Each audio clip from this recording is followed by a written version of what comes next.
ස්වර්ග රාජ්‍ය උපමාවල රහස සහ ඒවායේ සත්‍ය තේරුම් පිළිබඳ සාක්ෂිය ශිංචොන්ජී මාර්ගත් සම්බන්ධන සහභාගී වූ ලෝපුරා සිටින එඬේරුන් සිළුම් සම්මන්ත්‍රණකරුවන් ශුද්ධවන්තයන්ව ඔබ සිළු දෙනාම සාදරයෙන් පිළිගනිමු. මම අද දවසේ මෙහෙවන්නා වන යූ ජේමින් වෙමි. දැනට ක්‍රියාත්මක වෙමින් පවතින නිරෝධායන නීති සහ සමාජ දුරස්ථතාවය දැඩි ලෙස දකිමින් මෙම මාර්ග සම්මන්ත්‍රණ සිදු කරනු ලබයි. මෙම වීඩියෝ ලොවපුරා එකවර විකාශන බවද දන්වා සිටිමු. මෙම මාර්ගත සම්මන්ත්‍රණය හරහා ශිංචුන්ජී ස්වභාව සාක්ෂි දරනවා මේ එළිදරව්වේ වචනය.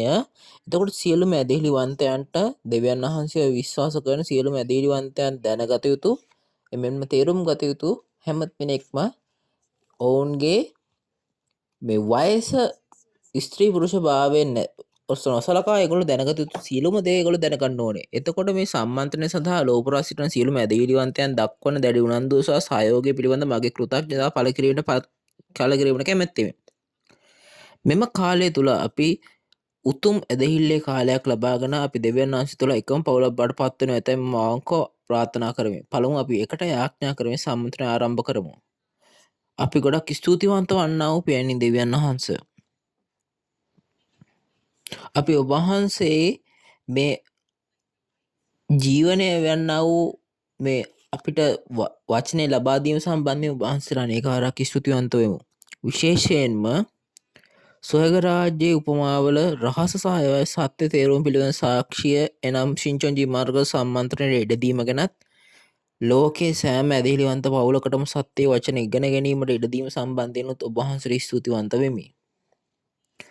මේ අවස්ථාවේදී සත්‍ය වචනය දේශනා කරන උපදේශකතුමාට කරුණාව සහ සත්‍ය එකතු කොට මේ පණිවිඩය ලැබෙන සෑම කෙනෙකුට දැකීමට ඇසීමට සහ දැකීමට ඇසක් ඇසීමට කනක් සහ තේරුම් ගැනීමට හදවතක් ලබා දුන මැනව. එවිට එය ඇදහි ආශිර්වාදය සහ ඇදහිල්ල ස්වර්ගයේ බලාපොරොත්තු සාක්ෂාත් කර ගැනීමේ කාර්යයක් කරගෙන දෝකල වෙනවා. ආරම්භයේ සිට අවසානයේ දක්වා ඔබ පාලනය කරනු ඇතැයි මම විශ්වාස කරමි. ජීවනය එනම් ආදරය ඇත්තා වූ යේසුස් වහන්සේගේ නාමයෙන් මම යාඥා කරමි. ආමෙන්.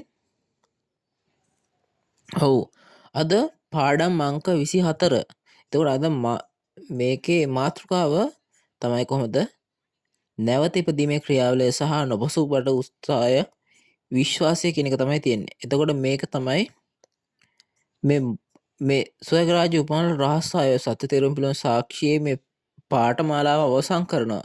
මේ දේශනය තුළින් අපගේ ඇදහිල්ලේ අරමුණු සහ අපසු හැරී බැලීමටත් බයිබලය තුළින් ඇදහිල්ල සම්පූර්ණ කර ගැනීමට අවශ්‍ය දේ තේරුම් ගැනීමටත් මේකෙන් අපි බලාපොරොත්තු වෙනවා.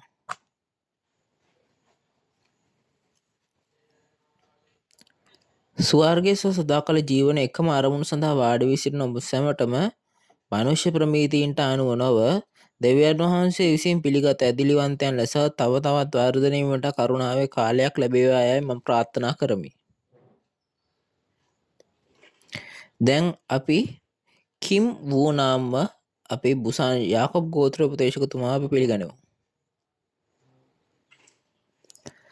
ස්වර්ග රාජ්‍ය උපමාවල රහස් සහ ඒවායේ සත්‍ය තේරුම් පිළිබඳ සාක්ෂිය ශිංචොන්ජී මාර්ග සම්මන්ත්‍රණයට සහභාගී වූ ලෝපුරා සිටින සියලුම එඬේරුනි සම්මන්ත්‍රණකරුවනි ශුද්ධවන්තයිනි. ඔබ සියලු දෙනාටම සුබපැතුම් සහ සාදරයෙන් පිළිගනිමු. මම කිම් ඌනාම් වෙමි. මම මධ්‍යස්ථාන උපදේශකයෙක් වන අතර ශිංචොන්ජී ගෝත්‍ර 12 බුසාන් යාකොබ් ගෝත්‍ර ප්‍රධානතුමාගෙන් ඉගෙන ගත්තෙමි. අපගේ ගෝත්‍ර නායකතුමා ඍජුවම ශිංචොන්ජී මන්හි ලී තුමාගෙන් ඍජුවම ඉගෙන ගත්තා හැකි. මෙම ඇදහිල්ලේ කාලයේ අරමුණ වන ස්වර්ග සහ සදාකාලික ජීවනය පිළිබඳ බලාපොරොත්තු තබන අයට ඒ දෙවියන් වහන්සේ තුළ එකක් බවට පත්වීමේ වටිනා කාලයක් වුණු ඇතැයි මම බලාපොරොත්තු වෙමි. අද දවසේ මම සාක්ෂි දරන්නා වචනය තමයි ප්‍රාථමික පාඩම් 24 නැවත ඉපදීමේ ක්‍රියාවලිය සහ නොපසුබට ඇදහිල්ල කියන එක. එතකොට සමහර එඬේරුන් මේක ගැන දැනටම දන්නවත් ඉන්න පුළුවන්, සමහර අය නොදන්නවා වෙන්න පුළුවන්. නමුත් අද මුලින්ම අපි කතා කරන වචනය තවක් අහලා ඔබ සියලු දෙනාටම ස්වර්ග රාජ්‍යයට සදාකාල ජීවනයට යන්න පුළුවන් වෙයි කියලා මම විශ්වාස කරනවා. මුලින්ම අපි මේ පාටේ ගිහිල්ලා කියවමු. එතකොට අද දවසේ මේ මූලික පාඩය වෙන්නේ යෙරමියා 1:9 ඉඳන් 10. ඒට ස්වාමීන් වහන්සේ සුඛී අත දිගට මාගේ මුඛේ ස්පර්ශ කළසේක. තවද ස්වාමීන් වහන්සේ මට කතා කොට මෙන්න මාගේ වචන නුඹේ මුඛයේ තෙබීමේ බලව උදුරන්ට හා කඩා දමන්නටත් නැති කරන්නට හෙලා දමන්නටත් ගොඩනගන්න රහා සිටුවන්නටත් අදදාසේ මම නුඹ ජාතීන් කෙරෙහිද රාජ්‍යවල් කෙරෙහිද පත් කළමි කීසේක. ඔව් ඔබ හොඳින් කියවනු ලැබුවා. මෙතන තිබෙන පාටිය අවුරුදු 2600කට පමණ පෙර දෙවියන් වහන්සේ මේ අනාගත වක්තෘ යෙරමියා හරහා වුව තෝරාගෙන දෙවියන් වහන්සේ ඔහුගේ මේ වචනය ඔහුගේ මුඛයට දැමුව අතර මේ අනාගත වක්තෘ යෙරමියාව මුළුන් මේ කොහොමද උදුරන්නට කඩා දමන්නට නැති කරන්නට හෙලා දමන්නට ගොඩනගන්නට සිටුවන්නට එයාව කාර්යයක් ලබා දුන්න කියලා තමයි මෙතන කියන්නේ. එතකොට මොකද්ද මෙතන කියන්නේ කොහොමද මේ උදුරනවා කියන්නේ මොනවද? මේ මොනවද මේ උදුරන්න ඕනේ? එතන මොනවද මේ කඩා දමන්නට නැති කර දමන්න ඕනේ, හෙලා දමන්න ඕනේ කියලා මේ මොනවා ගැනද මේ කියන්නේ? 1 කොරින්ති 3:9 දී අපෝස්තල පාවුලතුමා අපිව මිනිස්යන්ව කොහොමද නුඹලා දෙවියන් වහන්සේ කෙතේ ගොඩනැගිල්ලේ කියලා සමාන කරා. එතකොට පුද්ගලයෙකුට මේ නිවසක් ලෙස හැඳින්වීමට ඕනෑම කෙනෙකුට එහි ඇතුළු වෙලා එහි වාසය කරන්න පුළුවන් කියලා කියනවා. එතකොට පුද්ගලයෙකු තුළට ඇතුළු වෙන්න පුළුවන් මොනවද? ආත්මයක් තමයි ඇතුළු වෙන්න පුළුවන්.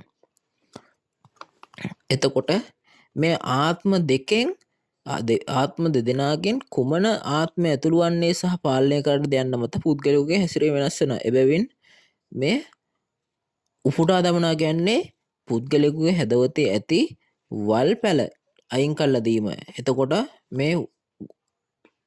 එතකොට පැල කරනවා කියන්නේ සත්‍ය වචනය යහපත් වචනය වැපිරීමයි. එතකොට මේ විනාශ කිරීම සහ හෙලා දමනවා කියන්නේ කොහොමද? මේ අසත්‍ය වචන සමග වැරදි ලෙස ගොඩනගන හදවත නැමැති නිවස එනම් සාතන්ගේ හදවතේ නිවස විනාශ කිරීමයි. එතකොට මේ අනිත් පැත්තට ගොඩනගනවා කියන සත්‍ය වචනයෙන් දෙවියන් වහන්සේගේ සත්‍ය ආත්මය වාසය කරන්න පුළුවන් ගොඩනැගිල්ලක් හදන්න තමයි ඒ ගොඩනගනවා කියන්නේ. එබැවින් අනාගත වක්තෘ යෙරමියා වෙත ලබා දී ඇති මෙහෙවර වනුයේ මෙතන කියන්නේ කොහොමද? උදුරන්නට කඩා දමන්නට නැති කිරීමට හෙලා දමන්නට. මේ කියන්නේ විනිශ්චය කිරීමේ කාර්යය. එතකොට අනිත් පැත්තට ගොඩනගන්නට සිටුවන්නට කියන්නේ නැවත ප්‍රතිස්ථාපන කිරීමේ කාර්ය කරන්න තමයි ලබලා දීලා තියෙන්නේ. එතකොට මේක තමයි මේ පොරොන්දුවේ එඬේරා හරහා තමයි මේක මේ පොරොන්දුවේ එඬේරා කරන දේ තමයි මේ කියලා තින්නේ හොසියා 12:10 දී කියන්නේ. එතකොට මේ යෙරමියා අනාගත වක්තෘකගේ නාමයෙන් තමයි මේක කිව්වේ. එතකොට මේ පළමු පැමිණීමේදී මේ යේසුස් වහන්සේගේ දූත මෙහෙවරවන අතර දෙවන පැමිණීමේදී පොරොන්දු එඬේරාගේ මෙහෙවර තමයි මේ මෙතන කියලා තියෙන්නේ. එව නිසා අවුරුදු 2000කට පෙර පොරොන්දු එඬේරා වූ යේසුස් වහන්සේ යක්ෂයාගේ බීජ දුරා දමා යක්ෂයාගේ නිවස නැමැති හදවත විනාශ කර දෙවියන් වහන්සේගේ බීජය රෝපණය කර දෙවියන් වහන්සේගේ නිවස ලෙස ගොඩනගා දෙවියන් වහන්සේට වාසය කිරීම නිවසක් සාදලා දුන්නා. එහෙනම් පොරොන්දු එඬේරාන යේසුස් වහන්සේ නැවත නිර්මාණය කරේ කුමක්ද? මෙතන සෙකරියා 12:1 පවසන පරිදි එතුමාන් වහන්සේ හදවත නැවත ප්‍රතිනිර්මාණය කරා කියලා කියනවා. දෙවියන් වහන්සේ ජීවත් වන නිවස ලෙස අප ප්‍රතිනිර්මාණය කළ විට පමණක් දෙවියන් වහන්සේ සමග ස්වර්ග රාජ්‍යයට සදාකාල ජීවනයට ඇතුළු වෙන්න පුළුවන්. ඉතින් අපගේ ඇදහිල්ලේ අරමුණ කුමක්ද? මෙතනට ඇවිල්ලා තින හැමෝම දැන් මේක දැනගනු ඇත. එය ස්වර්ග රාජ්‍ය සහ සදාකාලික ජීවනය වනු ඇත. එතකොට මේ ස්වර්ගයේ සදාකාලික ජීවනය යන අරමුණ ඇදහිල්ලේ ගමන් කිරීම පහසු නැත. නමුත් මෙම අරමුණ මාවතට ළඟා වීමට අවශ්‍ය ක්‍රියාවලියක් තිබෙනවා. පළමුවෙන්න තමයි නැවත ඉපදීම. දෙවෙනි වෙන්න මේ වැඩිීමේ ක්‍රියාවලිය. තුන්වෙන්න තමයි මේ නොබසුබට ඇදහිල්ල. පළමුවෙන්න නැවත ඉපදීමේ ක්‍රියාවලිය. මේ දෙවියන් වහන්සේගේ දරුවෙක් බවට පත්වීමට දෙවියන් වහන්සේගේ බීජය නම් දෙවියන් වහන්සේ බීජය තුලින් මොකක්ද නැවත ඉපදිය යුත්තේ? ඒ තමයි තමාගේම ආත්මය තමයි නැවත ඉපදෙන්න ඕනේ කියලා කියන්නේ. එතකොට අපි නැවත ඉපදීම ගැන කිව්වොත් මේ මානසිකව නැවත ඉපදීම සහ ආත්මිකව නැවත ඉපදීම කියලා කියනවා. නමුත් මේ ශරීරයෙන් නැවත ඉපදෙන්න බැහැ කියලා කියනවා. එතකොට එම නිසා මෙතන කියන්නේ කොහොමද? ආත්මික නැවත ඉපදීම තමයි මෙතන කියන්නේ. එතකොට ඔබ මුලදී පරිපූර්ණව හිටියන ඔබට නැවත ඉපදීමට අවශ්‍යතාවක් නැහැ. නමුත් පළමුව යම්කිසි වරදක් තිබෙන නිසා ඔබගේ හදවතේ එම නිසා තමයි ඔබ නැවත ඉපදිය යුතු හොඳ පුද්ගලයෙකු බවට ඉපදෙන්න ඕන කියලා කියන්නේ. එතකොට මෙතන මේ පළමු ආත්මය සහ දෙවන ආත්මය වෙනස් නිසා තමයි නැවත ඉපදෙන්න කියන්නේ. මේ දෙවියන් වහන්සේගේ බීජ උපත නොලබන අතර ඔහු දෙවියන් වහන්සේගේ ආත්මය නොවන බැවින් තමයි නැවත ඉපදෙන්න කියන්නේ. මේ දෙවියන් වහන්සේ බීජයේ ජලය සහ ශුද්ධාත්මයන්ගෙන් තමයි අපි නැවත ඉපදෙන්න ඕනේ. මේ සිදු කිරීමට හේතුව තමයි මේ දෙවියන් වහන්සේගේ බීජෙන් නෙමෙයි පළමු තැනත්තා ඉපදෙලා ඉන්නේ. ඒ නිසා දෙවියන් වහන්සේගේ බීජෙන් ඉපදෙලා නැවත ඉපදෙන්න ඕනේ. දෙවනුව මේ වර්ධනය වීමේ ක්‍රියාවලිය. එතකොට මොකද්ද මේ වර්ධනය වෙන්නේ මේ ක්‍රියාවලිය තුළදී? මෙතනදී මේක මානසික ක්‍රියාවලියකදී කොහොඳ කුඩා දරුවෙක මුලින්ම මව් කිරි පමණක් පානය කරන හැබැයි ලදරු අවදේශයට උපාධිය දක්වා වර්ධනය වී අපි ඝන ආහාර තමයි නෝබය කරන්නේ. පරිණත පුද්ගලයෙක් උනේට. එතකොට මේ ආත්මික වශයෙන් කියනකොට මේ ආත්මික කිරිවන දේ වශයෙන් අඩුබව කිරීමේ වැඩිමේ ක්‍රියාවලිය පටන් ගන්නවා කියලා කියනවා.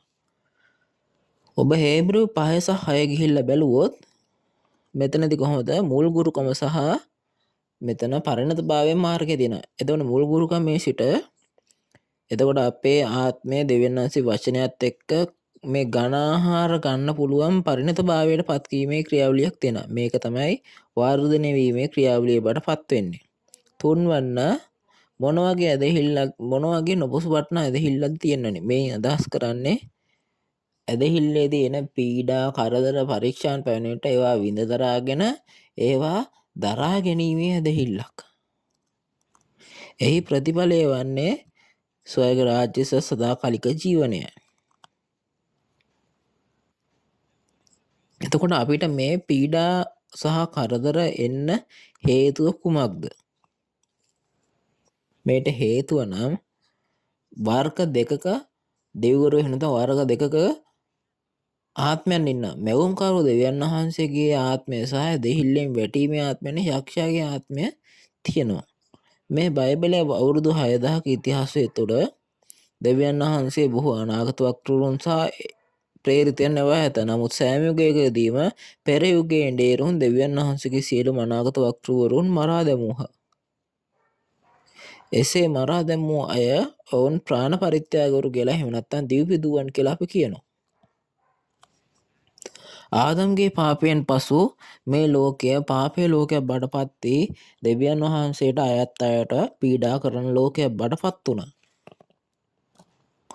එතකොට අනාගත වක්තෘවරුන් ප්‍රේරිතයන් යේසුස් වහන්සේ සහ එතුමාගේ ගෝලයන් පීඩාව හා මරණයට ගොදුරු වූහ. එතකොට මෙම ලෝකය දෙවියන් වහන්සේ නැති මේ ලෝකේ යක්ෂයාගේ ලෝකේ බඩපත් වෙලා අදට වසර 6000ක් අධික කාලයක් ගිහිල්ලා තියෙනවා. මෙසේ වුවද දැන් මේ එළිදරව්ව ඉෂ්ට වීමේ කාලයයි. මෙතෙන් සිට එය දෙවියන් වහන්සේගේ පාලනය කිරීමේ යුගයක් වනු ඇත. දෙවියන් වහන්සේගේ අලුත් රාජ්‍ය සහ අලුත් ජනතාව නිර්මාණය වෙමින් පවතිනවා. දැන් මේ ලෝකේ පාපේ ලෝකේ අවසන් වෙලා මේ ධර්මවිශ්ව ලෝකයක් ආරම්භ වෙනවා. එම නිසා ඔබ නොපසුබටනා විශ්වාසය දෙහිල්ලෙන් ජයග්‍රහණය කළ විට බයිබලයේ පොරොන්දු වී ඇති සියලුම ආශිර්වාද ඔබට උරුම වනු ඇත. මම විශ්වාස කරනවා අද දින වචනය තුළින් ඔබ සියලු දෙනා නැවත ඉපදිලා ඕගොල්ලෝ වචනය තුළ වැඩිලා මේ ඇදහිල්ල තුළ විශ්වාසයෙන් ජයග්‍රහණය වෙන්න පුළුවන් කියලා මම අවංකවම ප්‍රාර්ථනා කරනවා. දැන් අපි ගිහිල්ලා බලමු නැවත ඉපදීම කියන්නේ මොකක්ද කියන්න වග. මුලින්ම දෙවියන් වහන්සේගේ බීජයෙන් නැවත ඉපදිනවා කියන්නේ කුමක්ද? කලින් සඳහන් කර පරිදි මෙතන නැවත ඉපදීම යන්නේ අදහස් කරන්නේ මාංශයෙන් නැවත ඉපදීම නෙමෙයි. මෙතන ආත්මයෙන් නැවත ඉපදීමක් ගැන තමයි මෙතන කතා කරන්නේ. එහෙනම් ආත්මය තමයි නැවත ඉපදිය යුතු කාරණේ බඩපත් වෙන්නේ. කවුරු හරි කෙනෙක් දෙවියන් වහන්සේගේ බීජයෙන් හෝ දෙවියන් වහන්සේගේ ආත්මය ඉපදිලා තියෙනවා නම් ඔහු දෙවියන් වහන්සේගේ දේව මාලිගාව බවට පත් වෙලා ඉන්නා නම් ඒ කෙනාත් නැවත දුරටත් නැවත වතාවක් ඉපදෙන්න අවශ්‍ය වෙන්නේ නැහැ.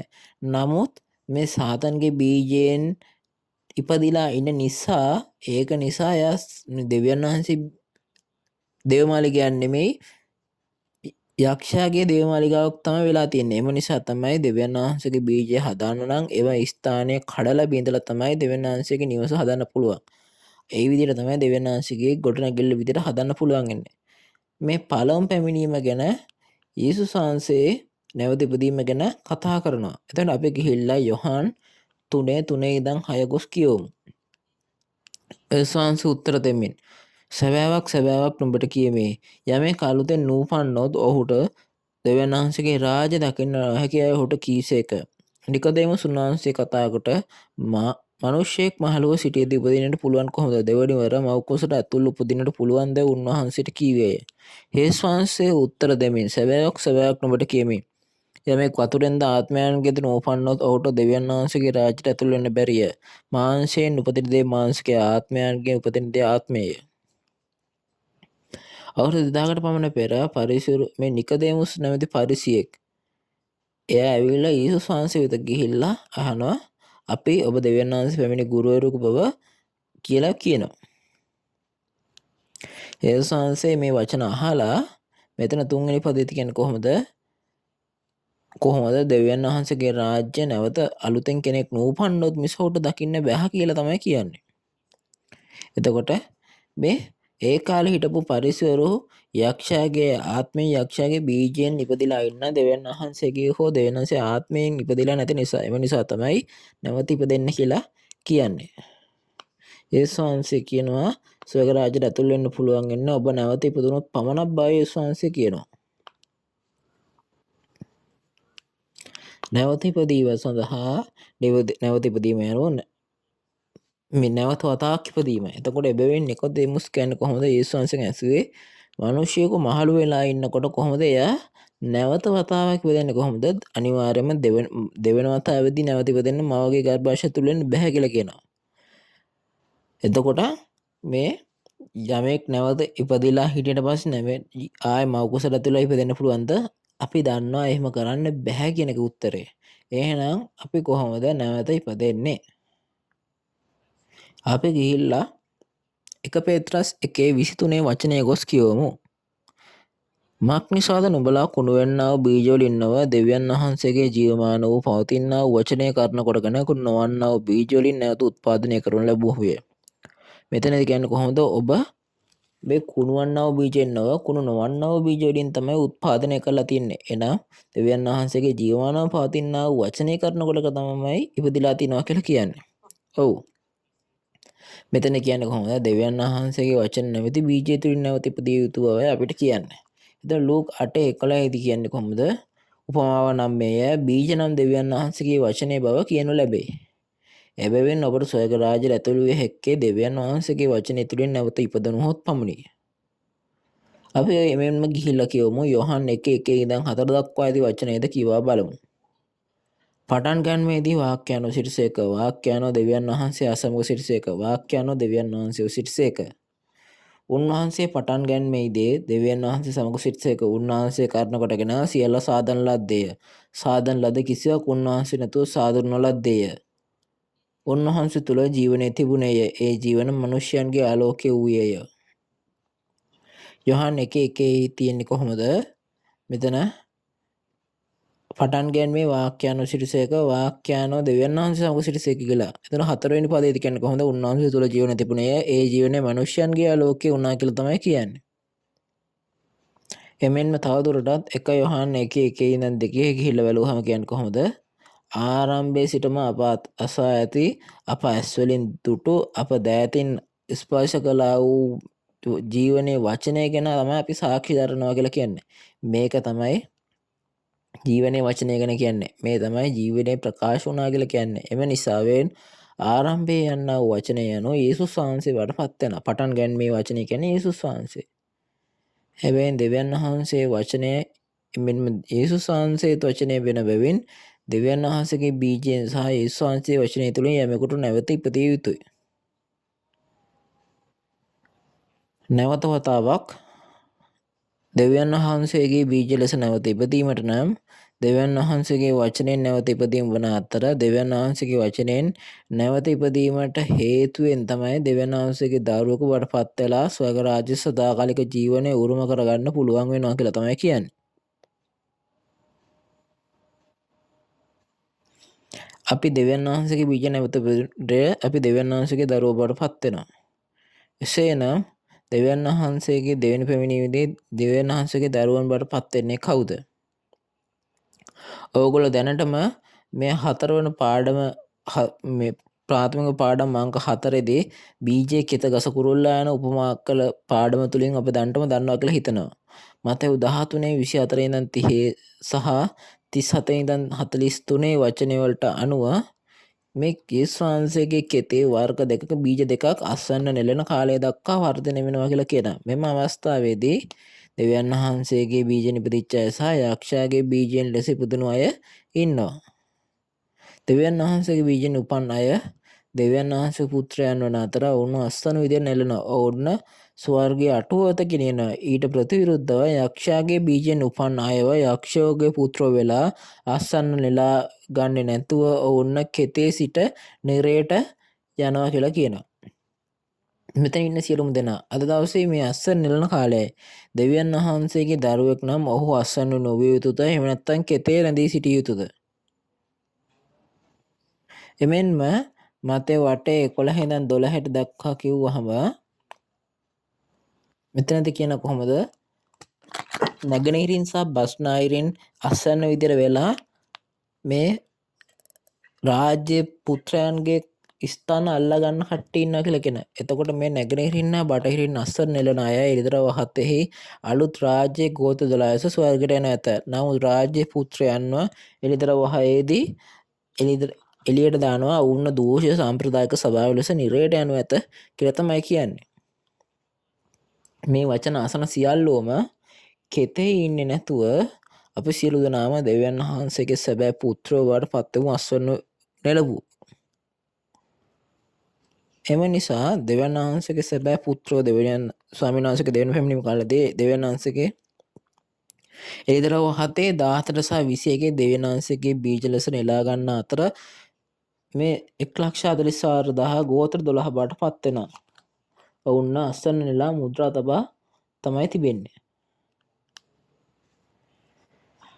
මොවුන් තමයි මේ රෝම 8:19 තිබෙන මැවිල්ලේ ආරම්භයේ සිට මැවිල්ල පටන් ගත්ත දා ඉඳන් බලාගෙන හිටපු දෙවියන් වහන්සේගේ පුත්‍රයමයි. මේ පණිවිඩ අසන හැම කෙනෙක්ම දෙවියන් වහන්සේගේ බීජයෙන් නැවත ඉපදෙලා අස්වැන්න විදියට නෙලා මුද්‍රා තබා ගෝත්‍ර 12ට අයත් වන දෙවියන් වහන්සේගේ දරුවන් බවට පත් වෙමු. ඊළඟට මම මේ වර්ධනය වීමේ ක්‍රියාවලිය ඔබට සඳහන් කරන්න. මේ වර්ධනය වීම යනු එතකොට මේ අපේ ඇතුළත පුද්ගලයා ආත්මික ආහාර කමින් වැඩිවීම. හරියටම කුඩා දරුවෙකු පරිණත පුද්ගලයෙකු වීමට සඳහා ආහාර අනුභව කිරීම හා සමානයි. හේබ්‍රෙව් 5:12 ඉඳන් 14 කියන්නේ කොහොමද? මුල් ගුරුකම සහ මේ පරිණත වාවේ යෑම කියන එකත් කියනවා.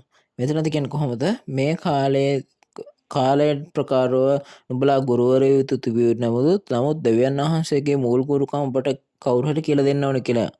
ඔබට කිරි මිස ඝන ආහාර දෙන්න බෑ කියලා කියනවා. එම නිසා අපේ මේ මූල ගුරුකම කියන මේ කිරි විතරක් කන කෙනෙක් බාටපත් වෙන්න බෑ. අපි පරිණත වීම සඳහා අපේ ඝන ආහාර ගන්න ඕනේ. හරියටම ස්වර්ග රාජ්‍යයේ උපමාව සහ ඒවායේ සත්‍ය තේරුම පිළිබඳ එමෙන්ම එළිදරව්වේ අනාගත වාක්‍යයේ සහ ඉෂ්ට වීම ගැන වගේ අපි ගන්න ඕනේ. එමෙන්ම අපි තේරුම් ගන්න ඕනේ යහපත හා නපුර වෙන් කරන්න පුළුවන් වෙනනේ මේ ආකාරයෙන්. යේසුස් වහන්සේ මේ වාදනය ක්‍රියාවීමේ කෙත් 4 උපමාවෙන් කියලා දෙනවා. අපි මතෙව් 13:1 ඉඳන් 9 පෙන්වන පරිදි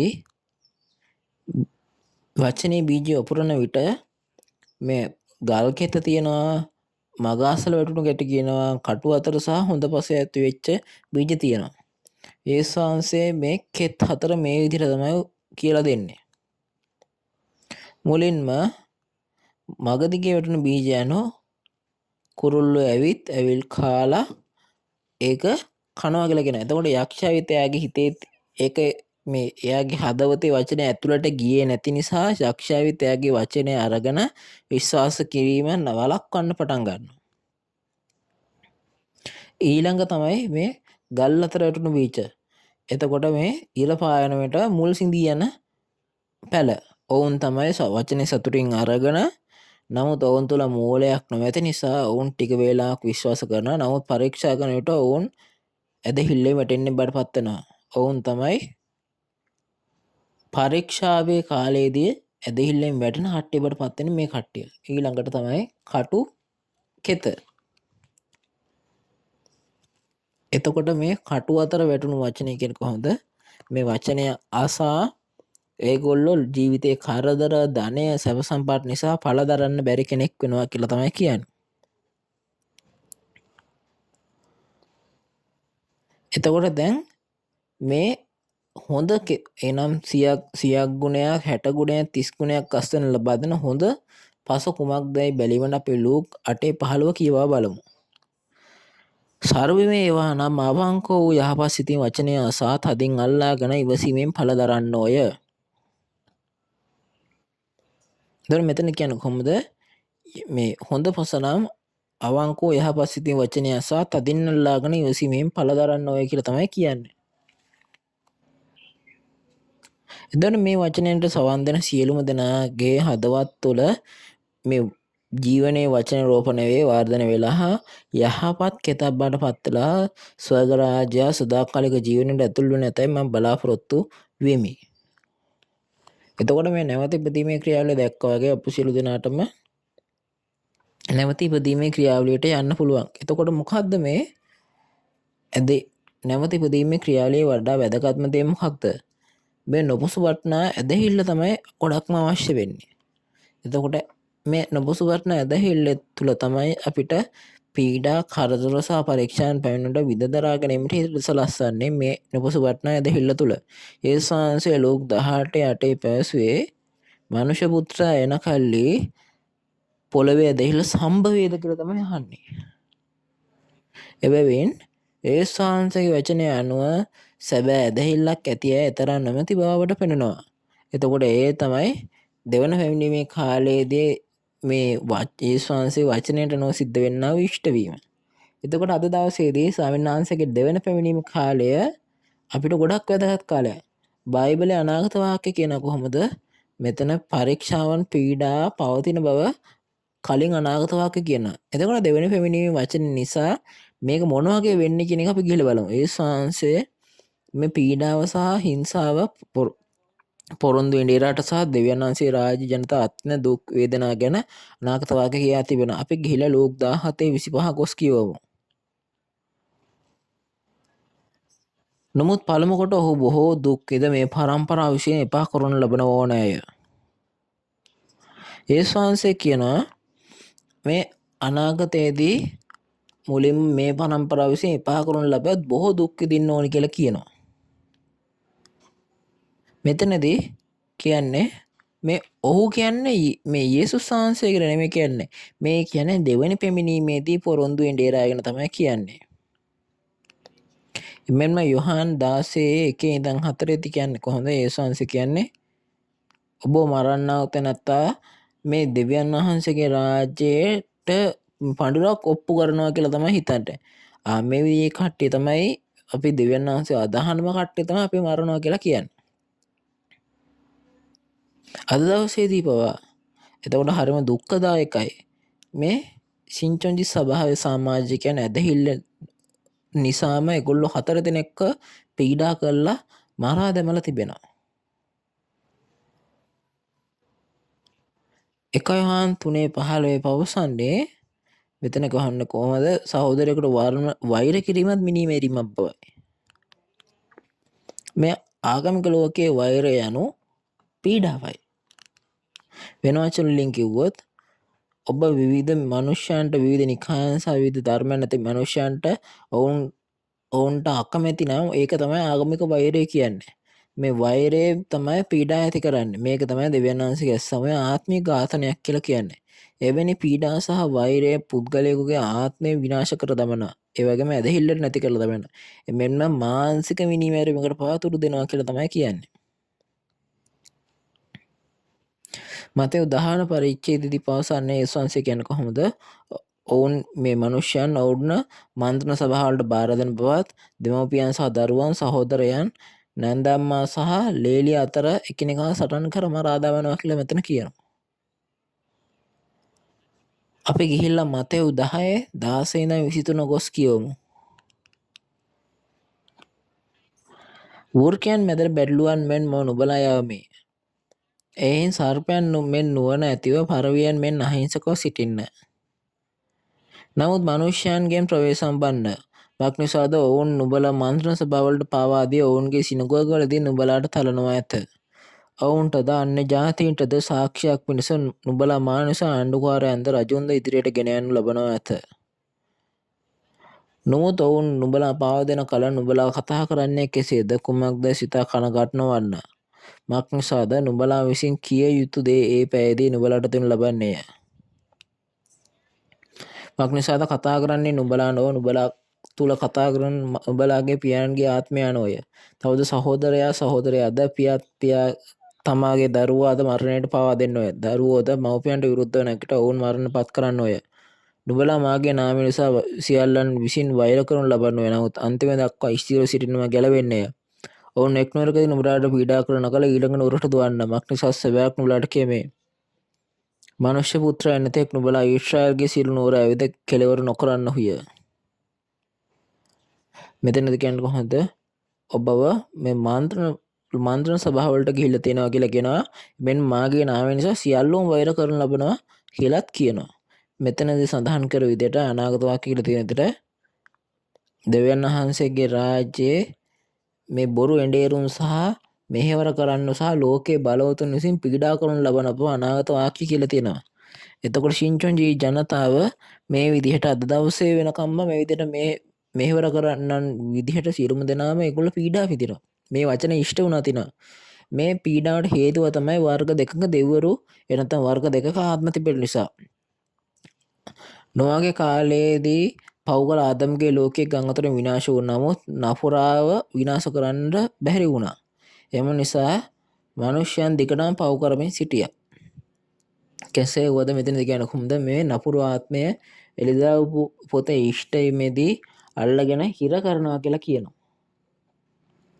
එතකොට කොරියානු ජනරාජ්‍ය ආණ්ඩුක්‍රම ව්‍යවස්ථාවේ 20 වන පරිච්ඡේදයේ පළවෙනි පදේ කියන්නේ කොහොමද? සියලුම පුරවැසියන්ට ආගමික නිදහස තිබෙන බවත් එමෙන්ම ආණ්ඩුක්‍රම ව්‍යවස්ථාවේ 22 වගන්තියේ රාජ්‍ය ආගම පිළිගන්න නැති අතර ආගම සහ දේශපාලනය වෙන් කරන්න ඕනි කියලා කියන. එතකොට මේ වචනයට අනුව අපි ඕන කෙනෙක්ට ඕන ඇදහිල්ලක් කරන්න පුළුවන් වෙන්න ඕනේ නේද? කෙසේ වුවද මතේ 25 දී පවසන්නේ කොහොමද?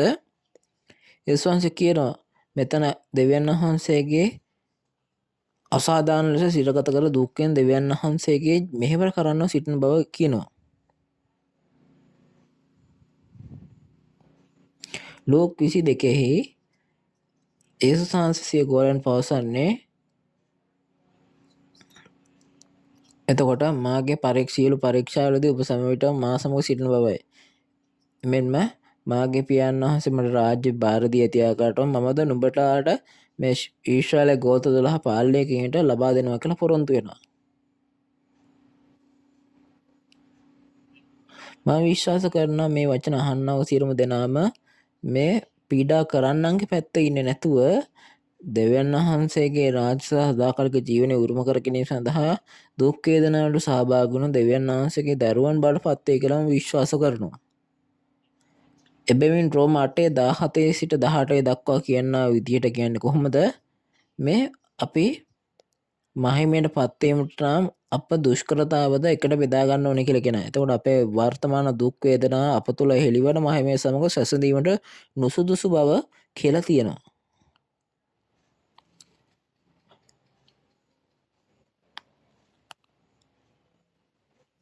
මෙතනදි කියන කොහොමද අනාගතයේ අපිට තිබෙනා වූ ආශිර්වාද ඉතා විශාල බැවින් දෙවියන් වහන්සේගේ දරුවන් ලෙස අප දුක් විඳීමට හවුල් බව වෙන්න ඕනි කියලා තමයි කියන්නේ.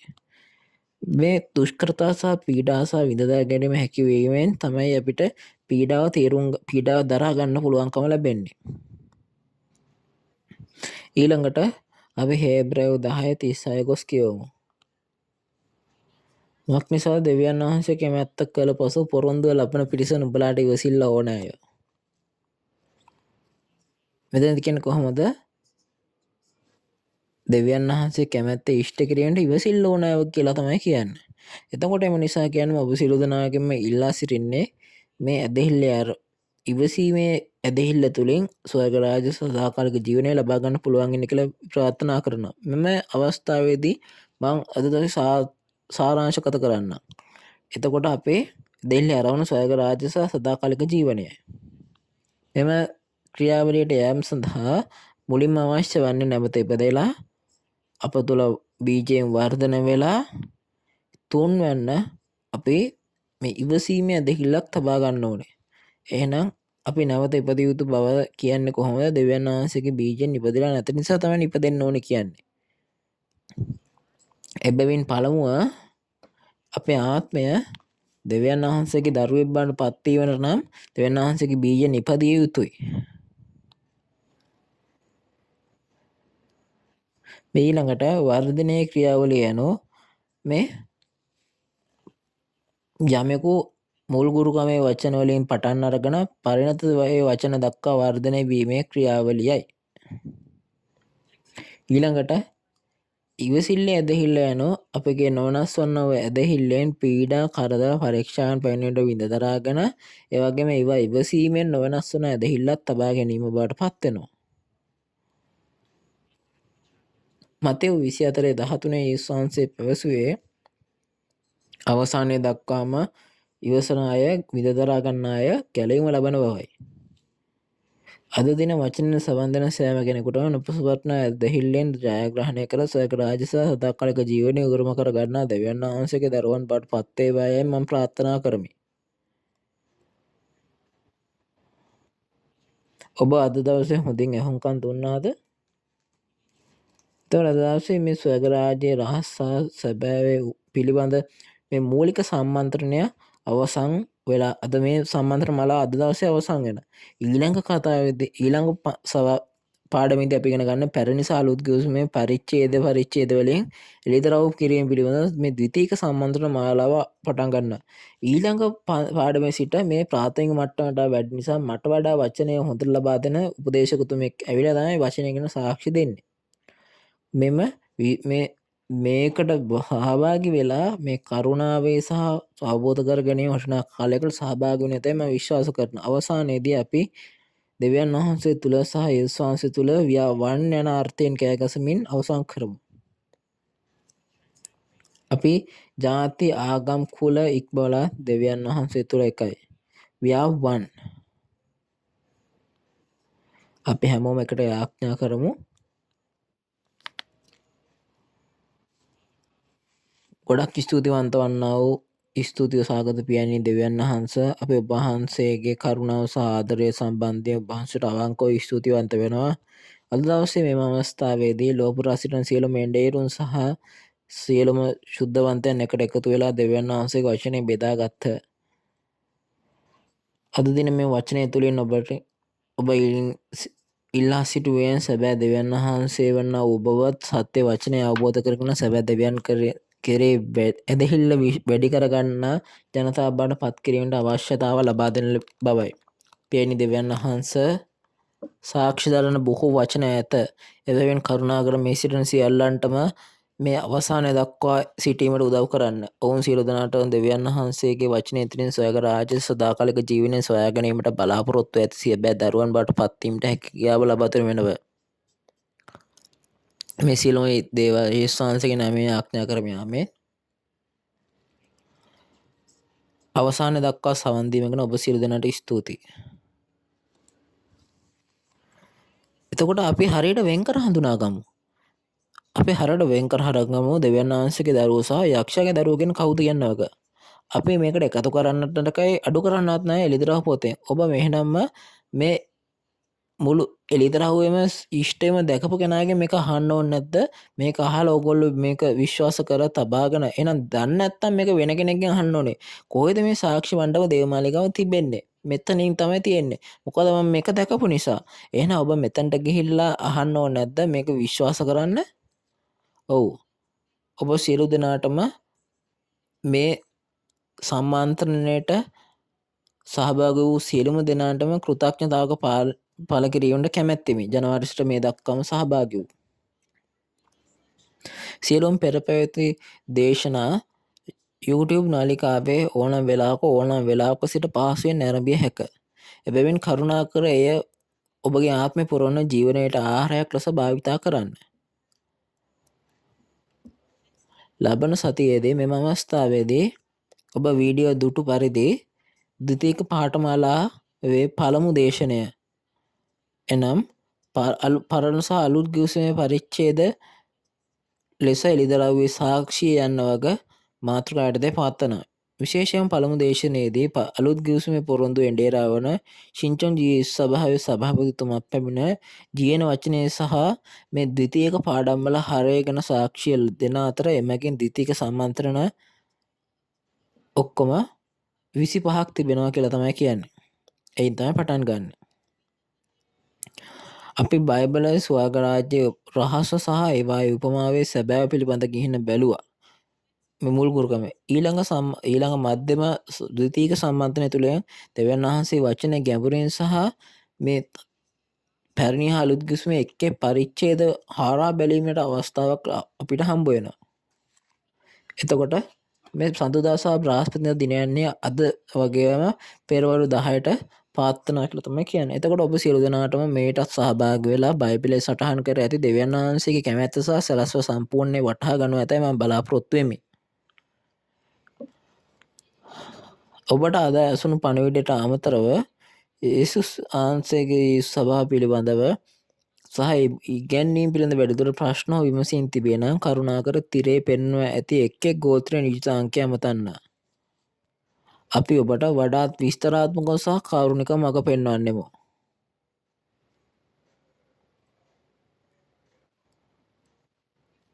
අපි යාඥා කරන මේ දෙවියන් වහන්සේගේ කරුණාවෙන් මේ සියලුම ශුද්ධවන්තයන්ව පිරී ඉතිරේ කියලා යාඥා කරනවා. අවසාන වශයෙන් අපි ස්වාමීන් වහන්සේ මේ ෂින්චන්ජි මාර්ග සම්මන්ත්‍රණයේ මේ ප්‍රාථමික කොටස අපි අවසන් කරන ස්වාමීන්ගේ යාඥාවෙන් අපි සියලු දෙනාම යාඥා කරමු එකට එකතු වෙලා. ස්වර්ගයේ සිට ඔබගේ පියාණනි ඔබගේ නාමයට ගෞරව වේවා. ඔබගේ රාජ්‍ය ඒවා ඔබගේ කැමැත්ත ස්වර්ගයේ මෙන් පොළොවේද කරනු ලැබේවා.